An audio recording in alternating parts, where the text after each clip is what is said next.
ఉమ్మడి పశ్చిమ గోదావరి జిల్లాలో రాజకీయ చైతన్యం ఎక్కువ. ఎంత ఎక్కువ అంటే ఇక్కడి 4 నియోజకవర్గాల్లో గెలిచిన పార్టీ ఖచ్చితంగా అధికారం చేపడుతుంది. 4.5 దశాబ్దాలుగా ఈ సెంటిమెంట్కు ఎదురులేదు.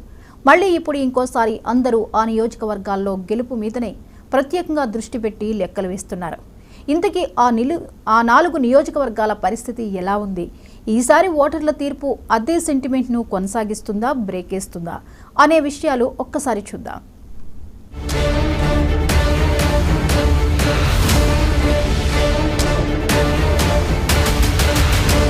ఉమ్మడి ఆంధ్రప్రదేశ్లో గడిచిన 46 ఏళ్లుగా ప్రతి ఎన్నికల్లోనూ ఆ 4 నియోజకవర్గాల్లో ఏ పార్టీ గెలుస్తూ వస్తుందో ఆ పార్టీదే అధికారం కూడా.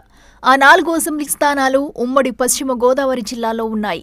తెలుగుదేశం పార్టీ ఆవిర్భావానికి ముందు 1978లో జరిగిన ఎన్నికలు మొదలుకుని ఈ సెంటిమెంట్ ఉమ్మడి ఆంధ్రప్రదేశ్ విభజన తర్వాత 10 ఏళ్లు గడిచినా కొనసాగుతూ వచ్చింది. అందుకే ఇప్పుడు అందరూ ఏలూరు, భీమవరం, ఉంగుటూరు, పోలవరం అనే 4 నియోజకవర్గాల ఫలితాల కోసం చాలా ఉత్కంఠతో ఎదురుచూస్తున్నారు. విచిత్రం ఏంటంటే ఈ 4 నియోజకవర్గాలు విభిన్న ప్రాంతాలు. ఏలూరు నగర ప్రాంతం, భీమవరం పట్టణం ప్రాంతం, ఉంగుటూరు గ్రామీణ ప్రాంతం, పోలవరం ఏజెన్సీ ప్రాంతం.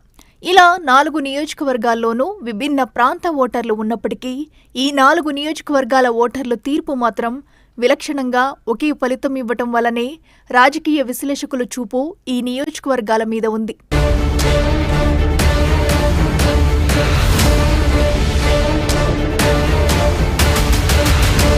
ఈ 4 అసెంబ్లీల్లో గెలిచి అధికారంలోకి వచ్చిన పార్టీల చరిత్ర చూస్తే వాటి ప్రత్యేకత అర్థమవుతుంది.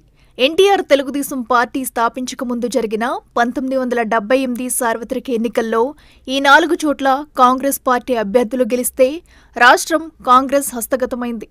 ఎన్టీఆర్ రాజకీయ అరంగేట్రం తర్వాత 1983, 1985లలో ఇక్కడ టీడీపీ అభ్యర్థులు గెలవగా టీడీపీ అధికారంలోకి వచ్చింది. 1989లో మళ్లీ కాంగ్రెస్ పార్టీ అభ్యర్థులే ఏలూరు, భీమవరం, ఉంగుటూరు, పోలవరం అసెంబ్లీ స్థానాల్లో గెలవగా రాష్ట్రంలో మళ్లీ కాంగ్రెస్ ప్రభుత్వం ఏర్పడింది. 1994, 1999లలో మళ్లీ తెలుగుదేశం అభ్యర్థులు గెలవగా రాష్ట్రంలో టీడీపీ ప్రభుత్వాన్ని ఏర్పాటు చేశారు. ఇక 2004లో వైఎస్ఆర్ పాదయాత్రతో టీడీపీ కంచుకూటగా ఉన్న ఈ 4 నియోజకవర్గాల్లోనూ కాంగ్రెస్ అభ్యర్థులు గెలవగా వైఎస్ఆర్ సీఎంగా కాంగ్రెస్ మరోసారి ఏపీని హస్తగతం చేసుకుంది. 2009లోనూ ఇదే సెంటిమెంట్ రిపీట్ అయ్యి కాంగ్రెస్ అభ్యర్థులు గెలవగా మరోమారు రాజశేఖర్ రెడ్డి సీఎం అయ్యారు.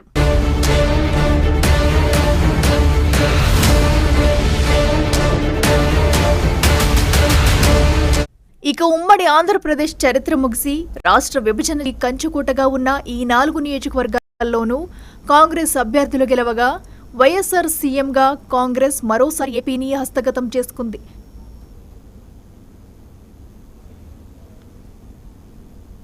ఇవి ఇప్పుడు